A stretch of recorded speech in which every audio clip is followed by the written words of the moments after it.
I love to visit places, and I study maps beforehand. I read up on landmarks and history and all that stuff. But when you arrive and you actually start trying to get around a place, it is so much more complicated than that.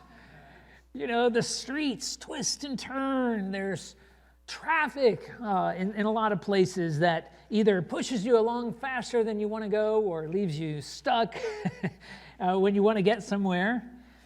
And then your senses can just get overwhelmed, the buildings and the people, crowds of people, the noises, and in some places, the smells. And that was my feeling when I visited Athens with my daughter last fall.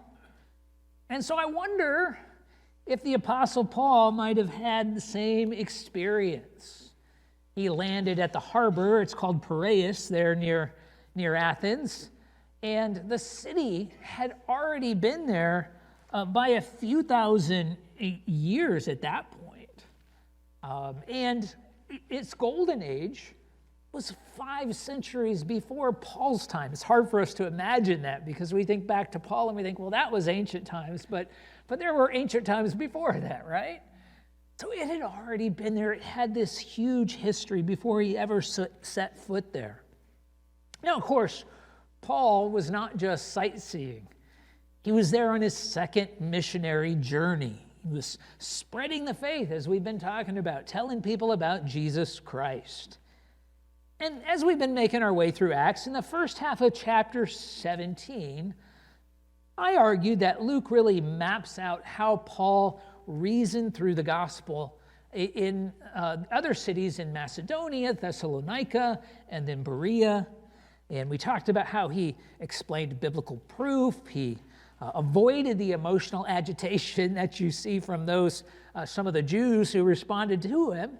And then he encouraged biblical examination, which is definitely a highlight of the ministry in Berea.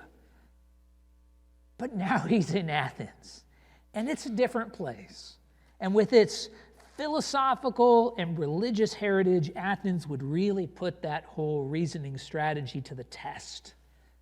It would be more complicated to navigate.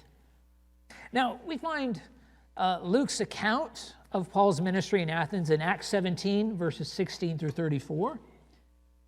And it's interesting when you look at that passage, there are critics who argue that this whole passage was just made up, that Paul never actually said these things because it sounds different from the theology that we read in his letters. Others suggest that Paul was trying out a rhetorical approach that he later regrets, that maybe that's what he's talking about in 1 Corinthians chapter 2, where he talks about focusing on preaching Christ. But I think that those interpretations are inconsistent with what we've seen in the book of Acts, with the accuracy of the book, the attention to detail, and the purpose. Because I've argued that, especially in chapters 8 through 20, Luke is really giving us an example of how we spread the faith, of how we talk about the gospel. And so today we'll see that this account of Paul's ministry in Athens really does align well with his theology and with his approach or his philosophy of ministry.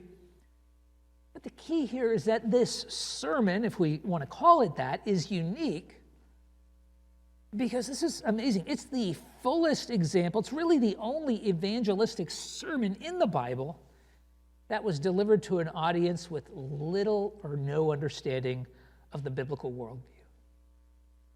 So that makes it particularly important as an example for us as we interact with people maybe who don't have any biblical worldview, who don't have that background, that understanding of the scriptures, that frame of reference.